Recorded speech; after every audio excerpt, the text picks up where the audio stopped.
Catholic pilgrims, as we learn from one of Spain's most revered saints, Saint Teresa of Avila, a spirited doctor of the Church. Join me, Amy Thomas, once a week as we read from Saint Teresa's book, The Interior Castle. It's that time, Catholic pilgrims, that special time where we gather together to be taught by one of the greats. Have you ever had an absolutely meaningful prayer time? Or have you imagined what that might look like? If you have, think about why that prayer time was so special. Where were you? How long were you in prayer? And what did you feel? I have two very distinct prayer times that often come to my mind, and they are both vastly different in feeling. The first one was in 2020 when I was sitting by the Sea of Galilee up on the Mount of Beatitudes. The sky was a brilliant blue. There were fragrant hot pink flowers blossoming all around me. The air was still. It was warm but not too hot. And I was just relishing being in that spot, imagining Christ teaching the Beatitudes. I sat there and soaked it all in, feeling very connected to God and filled with a sense of peace and gratitude. I wasn't praying for anything necessarily. I was just very present to God and focused on Him while I was marveling at His creation and in being in that particular spot. The second time was a time of deep heartache for me. There was a problem in my family, and I'm a fixer, but I could not fix this problem. It was beyond my ability. And I was in my bedroom sobbing, listening to music by Phil Wickham, a religious artist, and I was struggling to surrender this problem to Christ. I was praying so intently that I could think of nothing else. And my tears were like my anguish just pouring out of me. And finally, I completely surrendered. Though I was in deep pain, I felt at that moment very connected to God. And I did feel that He was hearing me and comforting me. Each of these times, there were zero distractions, except there was a cat up on the Mount of Beatitudes that was very cute. But other than that, there were zero distractions. And as we've been learning from St. Teresa, distractions in prayer are common. And so that's what we're going to talk about today. Our readings today will get us through chapter 1 of the Fourth Mansion. The numbers are 11 through 13. Before we begin, a word from our sponsor, Chrism Press. Do you long for the days of old?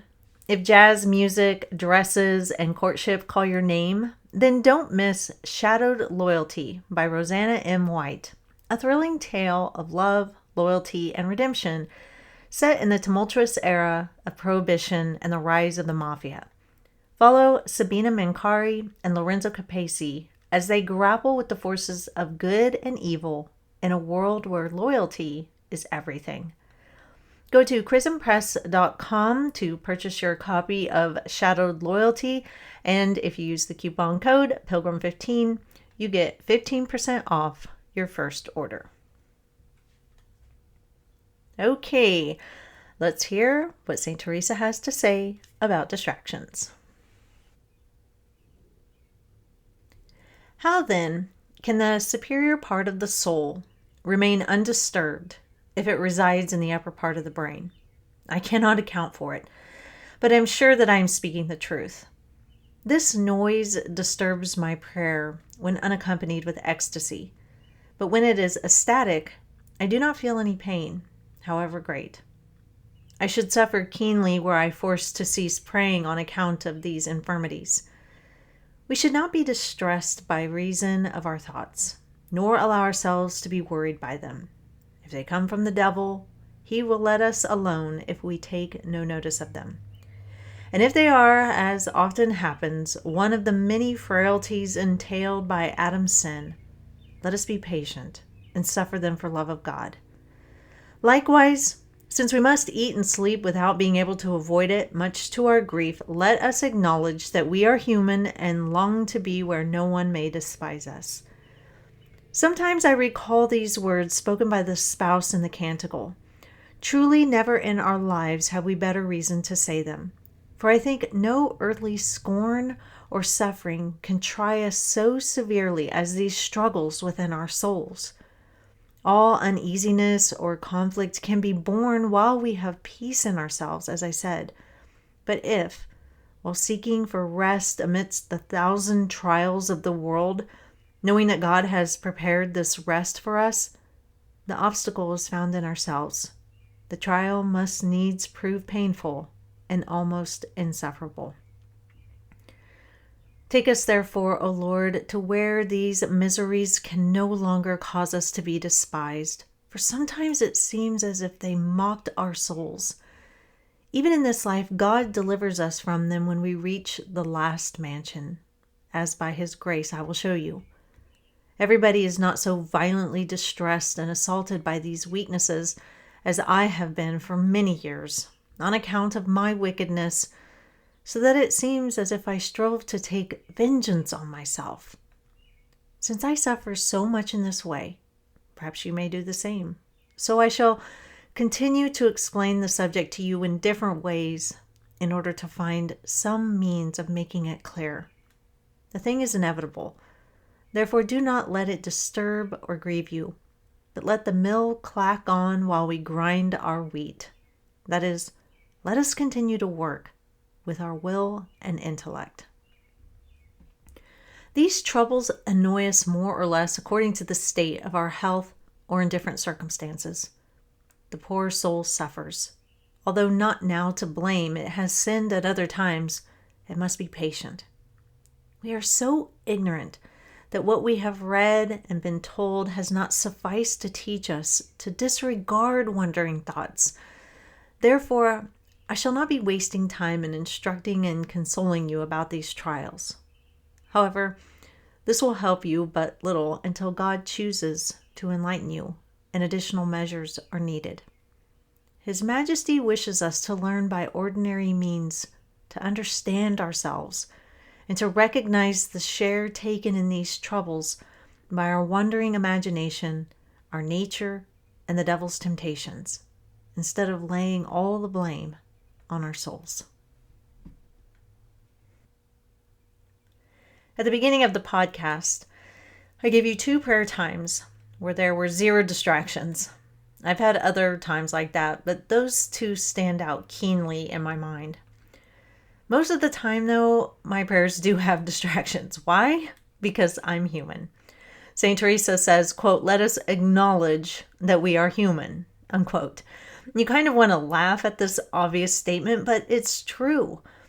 We do need to remember that distractions are, quote, "one of the many frailties entailed by Adam's sin," unquote.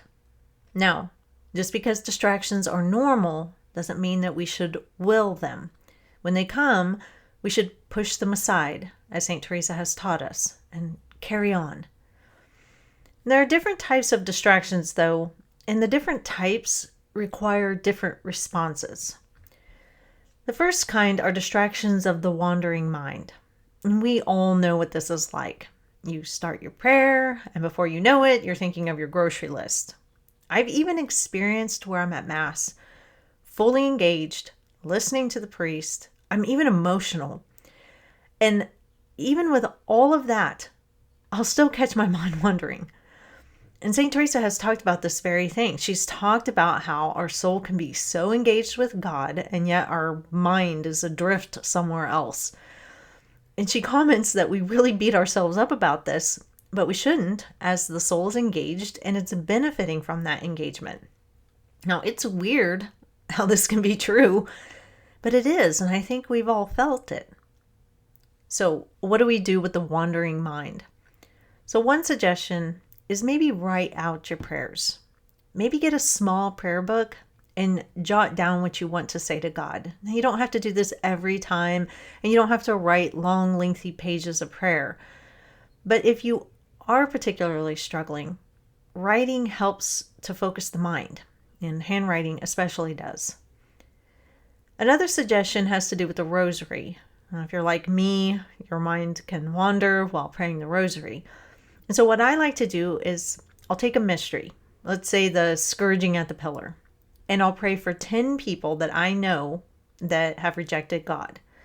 Each bead is a prayer for an individual person who has turned their back on God and, is on God's back, on Christ's back, that he was scourged and whipped, and other places too. But I pray for them that they might come to find Christ again. Or for the wedding feast at Cana, each bead is for a married couple I know. And so in this way, my mind stays focused on the mystery and a particular person or couple. And I find that this really helps me stay focused and keep the distractions at bay. The second kind of distractions I identified are the distractions of the home. Young kids make it hard to enter into deep, meaningful prayer. 2 of my kids are adults now, and my son is a late sleeper, so I don't really have distractions in the morning like I once did. Some things that might help are to get up just a bit earlier before the rest of the house, or if you are truly disciplined enough, once everybody has gone to bed. If all you have is 5 minutes, then 5 minutes is good. Foster a love of saying short prayers throughout your day. And too often we think we have to have these power hours in order for our prayers to matter, and that's just not true. And lastly, invite your family into your prayer time. And yes, it will be hectic and probably loud and distracting, but God will bless the effort and you will be nourished, I promise.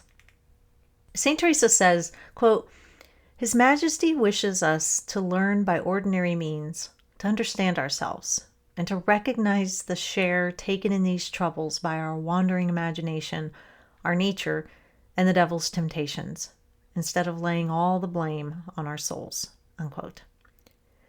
So we need to understand ourselves and what distracts us, but we also need to understand that distractions are normal and that we shouldn't beat ourselves up about it. Some days will be good and some days will be bad. But St. Teresa says, quote, "Let us be patient and suffer them," meaning the distractions, "for the love of God," unquote. I think that's a good reminder for us all. That'll be it for today, Catholic Pilgrims. Next time, we will be starting chapter 2 of the Fourth Mansion. And until then, live the faith boldly and travel well.